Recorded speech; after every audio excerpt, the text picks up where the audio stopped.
Hello friends, जय माँ बगला हूँ जनरा से। ये कल रात से लेकर आज जो मेरे वहाँ हुआ है गोराई में, मेरे घर के पास, इस बात को मैं दबने नहीं दूंगी। इस बात को मैं बहुत उठाऊंगी। गोराई में जयंती पड़ती है, अम्बेडकर जयंती पड़ती है 14 अप्रैल को। वो भी विद्या देवी धूमधाम से मनाती है।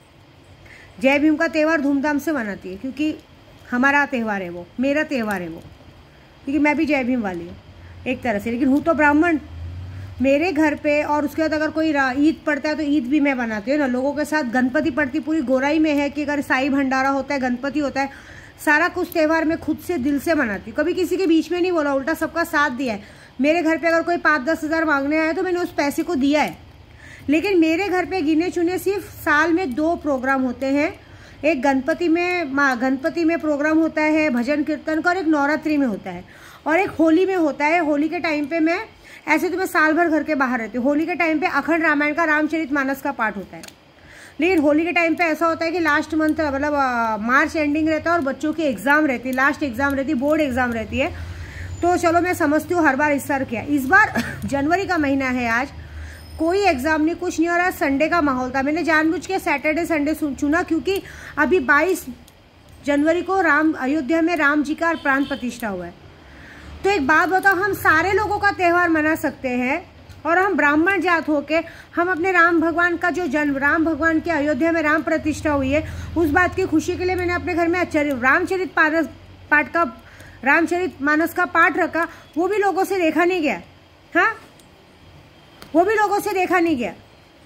हर बार में आजू बाजू वाले आएंगे हमारे घर में, हमारे बच्चे की तबीयत, हमारे बच्चों का एग्जाम है, हमारे एक बीमार। आपको पता है मेरे घर के बाजू में 2 घर है। वो 2 घर में से एक घर की औरत तो जब देखो झगड़ा करने को तैयार रहेगी। मतलब हम लोग उससे बात भी नहीं करते।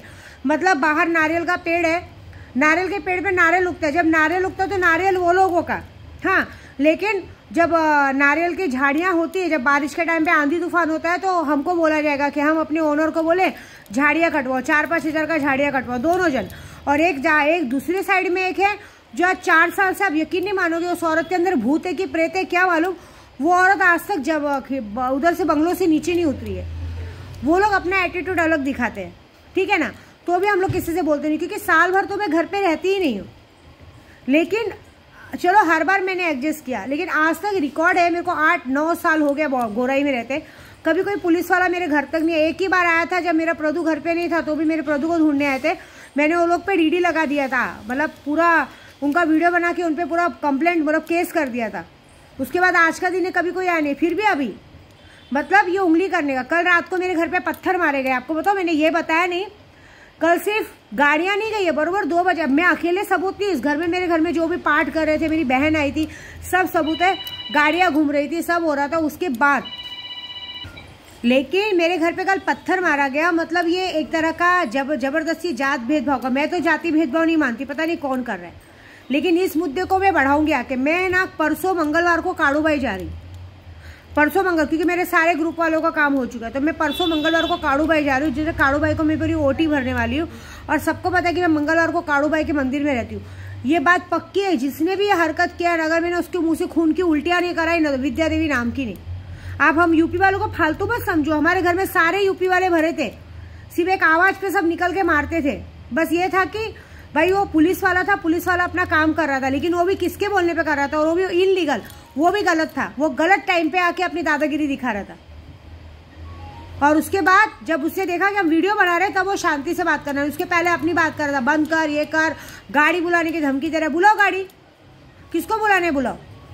ये बात है। यहाँ पे हमारे अभी अगर वही मैंने उसको 500-1000 रुपया दे दिया होता ना, तो चुपचाप चला जाता, किसी की नहीं सुनता। ये बात है, ऐसी दादागिरी। तो ये मामले को मैं शांत नहीं होने दूंगी, क्योंकि देखिए मैं अपनी गोराई में कोई भी त्यौहार पढ़ने दो, किसका कोई भी चीज़ पढ़ने दो, जयंती पढ़ने दो, ईद पढ़ने दो, कोई भी चीज़ें पढ़ने दो, मैं सबके साथ मिलके करती हूँ। उल्टा गणपति पढ़े, दही हंडी पढ़े, जो भी त्यौहार पढ़े, लोग मुझसे आके चंदा मांग के लेके जाते। तो और मेरे घर में पर्सनल मेरी गणपति नवरात्रि है।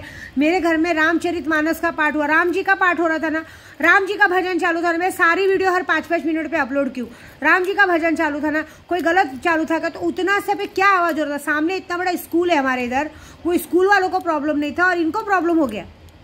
तो ये मुद्दे को तो मैं लेके जाऊंगी आगे तक। ये मुद्दा तो लेके जाना ही अब, क्योंकि ये रॉन्ग है, ये गलत है, ये हर बार होता है। जरा सा अगर आपको यकीन है कि हमारे टेरेस पे, मेरे टेरेस पे बैंगन के पेड़ लगे हैं, नीम क्या बोलते हैं, मीठा नीम मतलब कड़ी पत्ते का पेड़ लगा है, हमारे आजू बाजू वाले कड़ी पत्ता तक चुरा के लेके जाते, बताओ। लेकिन जरा सा कुछ होएंगे तो जबरदस्ती हमारे ओनर को वीडियो भेजेंगे, ये भेजेंगे, उसको बोलेंगे उसको बात करो, उसको बात करो, ऐसा ये सब जबरदस्ती चलती है। और क्यों? क्योंकि वो लोग पहले के कुछ ना कुछ पोस्ट पे रहते, इसके लिए हमसे दादागिरी दिखाने को देखते हैं। तो ये बात तो पक्की है। मुझे नहीं मालूम कि कंप्लेंट किसने की, मुझे तो ऐसा लग रहा है कि आपसी में जानबूझ के किया गया। लेकिन मैं आप लोगों के त्यौहार में नहीं बोलता, और आप लोगों ने मेरे त्यौहार में ऐसा किया है। रामचरितमानस का पाठ का पूजे में रुकावट डालने की कोशिश की। मेरे घर पे 10 मेहमान आए थे जो खाना खाने आए थे, सब लोग के पाठ में रुकावट डाली ना। उस रुकावट का वादा मेरे राम जी का कसम, अगर मैंने बुधवार तक उन लोग के मुंह से खून की उल्टियाँ नहीं कराए तो मेरा नाम विद्या देवी नहीं, मेरे नाम की विद्या देवी नहीं, बात याद रखना। मैं छोड़ूंगी तो नहीं, और मैं उसको भी नहीं छोड़ूंगी जो मेरे घर तक पुलिस वाला आके गया, उसको भी नहीं छोड़ूंगी। कैसे आया? रात को 10 बजे तक का रहता है, 10 बजे तक नहीं। घर में कोई परमिशन नहीं लिया जाता है। घर में किसी के शादी भी आए तो परमिशन लेते हैं।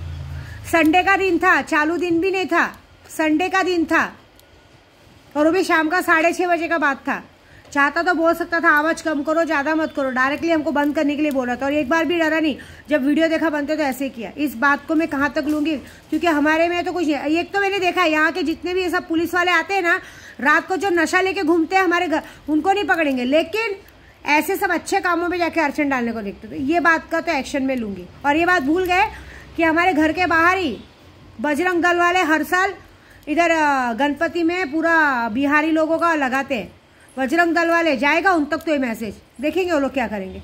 क्योंकि राम जी का पाठ चालू था। अगर कुछ गलत चीज़ होता, कुछ गलत पार्टी वार्टी करते तो मेरी गलती। मेरे घर पे कभी भी हम लोग पर्सनल भी पार्टी करते, उसका आवाज़ होता तो हम लोग खुद अपने दरवाजा बंद कर देते। लेकिन आज राम जी के पाठ में अड़चन डाला, इस बात के लिए मैं छोड़ूंगी नहीं। ये तो मेरा वादा है, देखो मैं क्या करती हूँ।